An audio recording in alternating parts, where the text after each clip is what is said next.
چطور بچه ها خوش اومدین ویدیو دیگه. امروز اومدیم با هم. امروز نه امشب دقیقا فردای روزی که دقیقا AK 17 آپلود شد داریم ویدیو رو میگیریم. اومدیم به یا میتونیم بهش بگیم نسل جدید کیبورد های گیمینگ، یا بهش میشه گفت کیپد های جدید. بریم ببینیم از چه. پیس.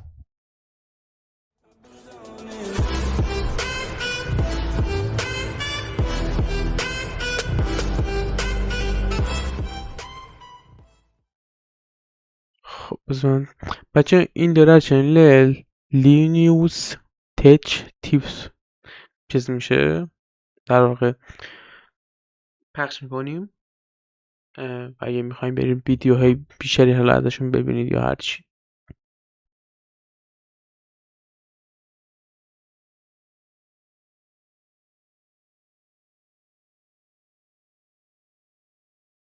یه دقیقه وایسین.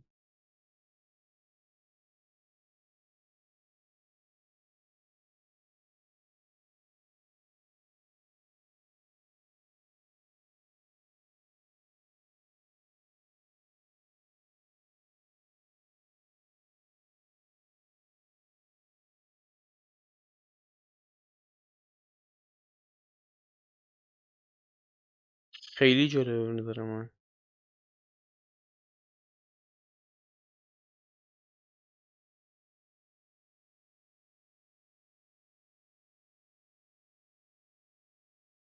خیلی چیز خفنیه.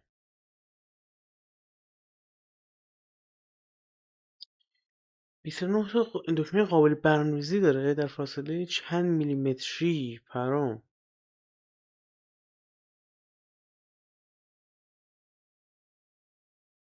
واقعا میتونه نسل جدید کیبورد باشه و میگه با این بازی میکنه توی ولورانت. او شیت. وار تاندر.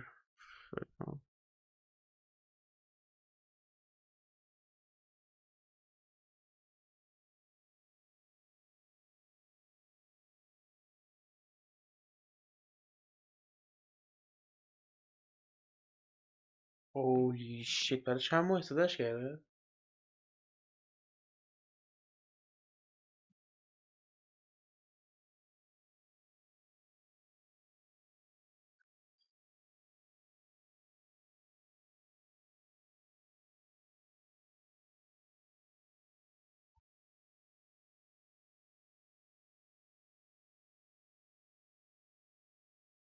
بخیر اولین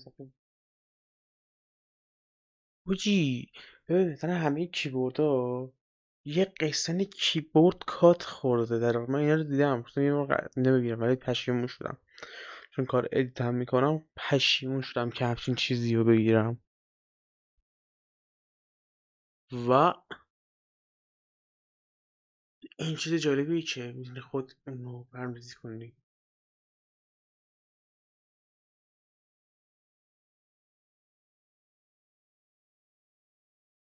دقیقا.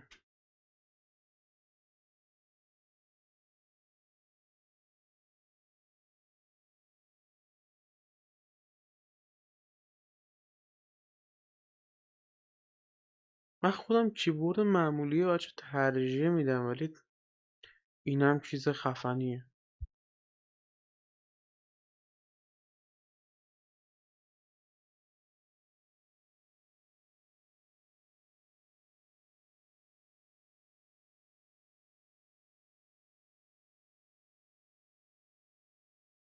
برای همیشه بازی های FPS مورد رنج رو خلاصه یکی ورانه امتحان کرده و داینامیکس تو دزیز لول دورم بازی کرده. دو هم بازی کرده.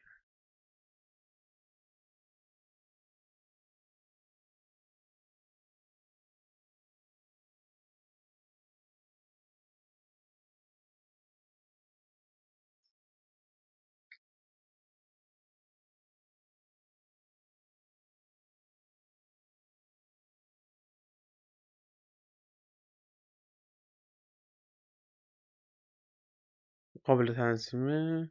گسترش به مدل دستی که دارین بستگی داره. حتی دستگاهی که دستشون کجن میتونن تنظیم شن.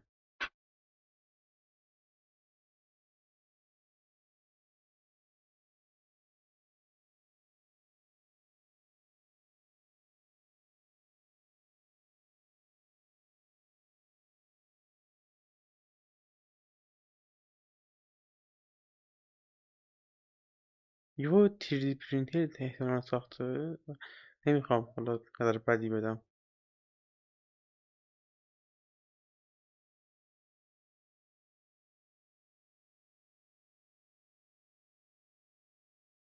این نسخه جدیدش این شکلیه.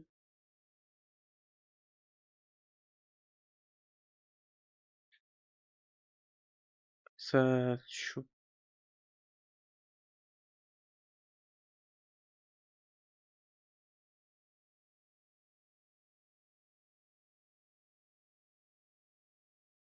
صفحه کلید چی؟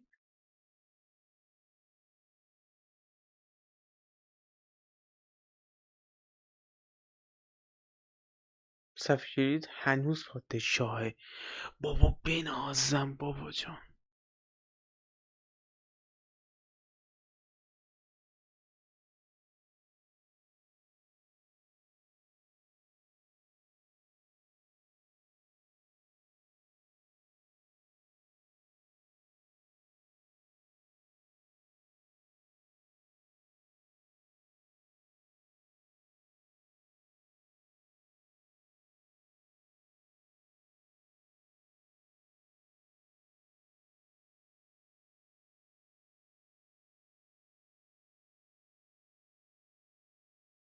واقعا نمیتونه وظیفه دیو هد رو عمل کنن.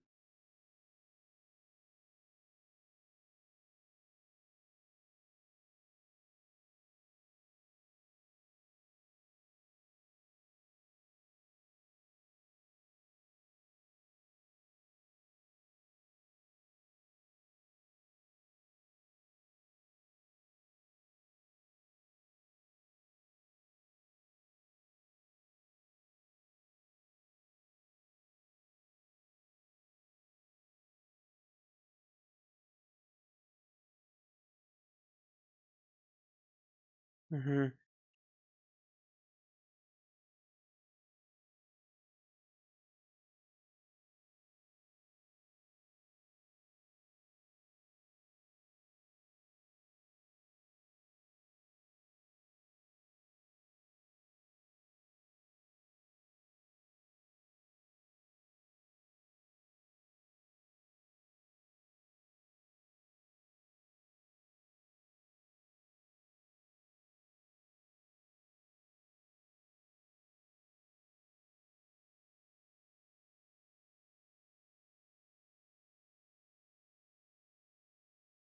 آها ابزار اینه.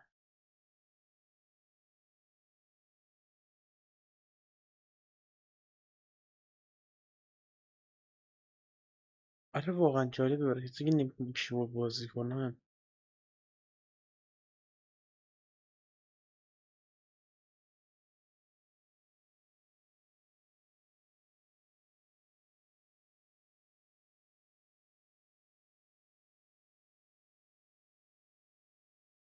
اوه.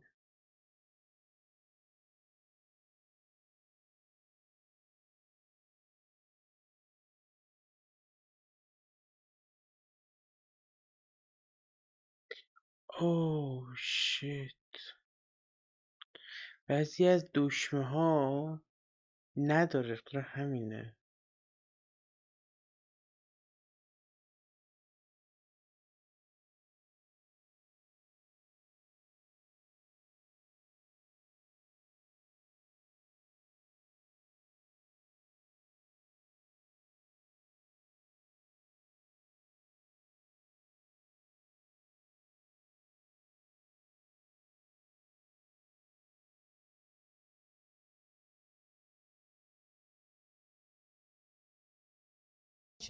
check the default key bindings, tab out of the game, double check your Azeron profile bindings, بچه بخش تا الان for any نبود new functions that this game might have that the last one ولی didn't, then ما go زیر back into the نویسش game, test drive it a bit, tune it, and then finally begin the process of committing that profile to your muscle memory. And the worst part is that while this does get easier over time, you put in literally dozens of hours on this thing. I'm giving you credit for it because you really took one for the team there. Even for the games you play regularly, there's always going to be a small learning curve when you take a break.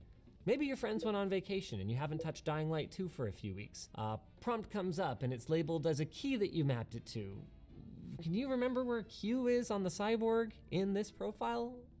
Maybe, but more likely, you're gonna end up leaving the software with the profile map up on a second screen so that you can reference it, which is pretty immersion breaking compared to how naturally I suspect most of us would use a keyboard or a controller. There are some shortcuts to this.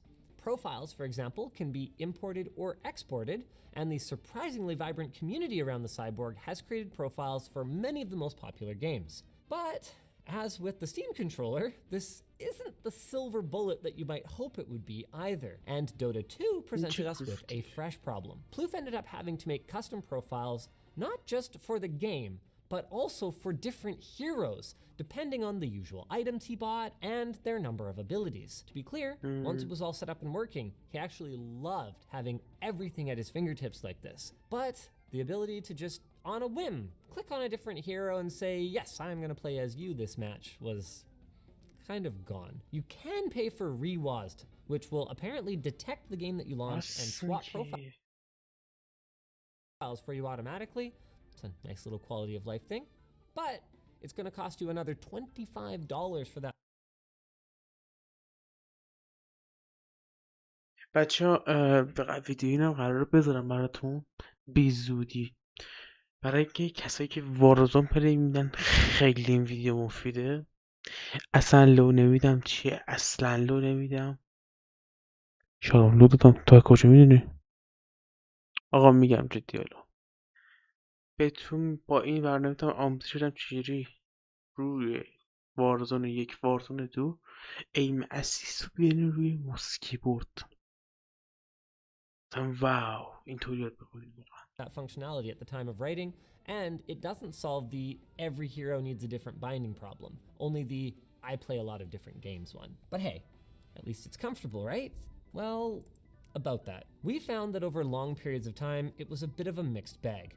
The shape is actually quite pleasant after adjusting it, and you can get the palm rest in a couple of different styles, with the curved one being right, I'd say, for both of us. The Omron D2F01 switches are not too hard to press and have a nice clicky sound, and while you can fumble during some more intense sessions, overall it does feel kind of right to just rest your hand in this other hand. However, something about the plastic material used for the switches, particularly the bottom ones that your fingers rest in, feels distinctly greasy after as little as 20 or 30 minutes. And honestly, when Plouf told me this, I thought he might just be being a whiny pants about it. Like, seriously, dude, tired from holding down W for too long? But for this one, after a few minutes, I can actually kind of see what he means. The forum on Azeron's website has a guide about using lizard skin on the switches, and then you can buy grips for the palm rest from Azeron directly. So it's not like these problems aren't solvable, but it's just yet another thing to faff about with and pay more money for to have a non-slippery experience. And remember that برنامه REWC برای این استفاده کنی ولی کار دیگه هم چه all باشه. this cost is on top of whatever mouse and keyboard you already have, because this is not a full replacement for either of them, so you can't exactly just sell them to recoup some cost unless you plan to just use the default name for every character in every game from now on. I mean, I suppose it would be an option to get 2 of them for a total of 58 programmable keys, plus additional layers and type on them. But unless you're used to similar systems like the Data Hand Personal, I would strongly recommend against it. I think the more obvious benefit of that right-hand version is that it could be great for self-taught gamers who are notoriously underserved by existing keyboard options. And even if you're not a southpaw gamer, it could be great for you.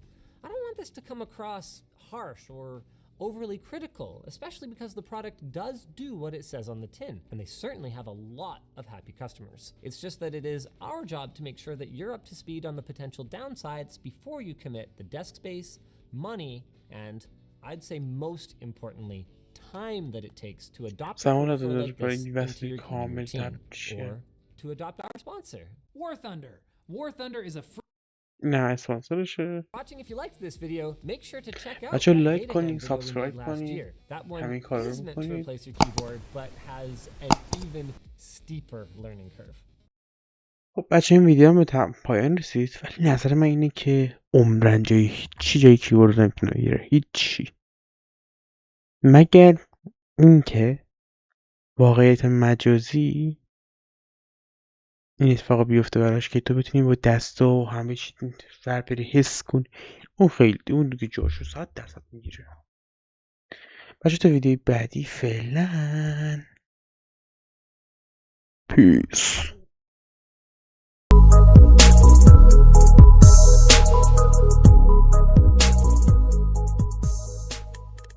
من میخوام این پیام رو باهاتون به اشتراک بذارم. این پیام منه.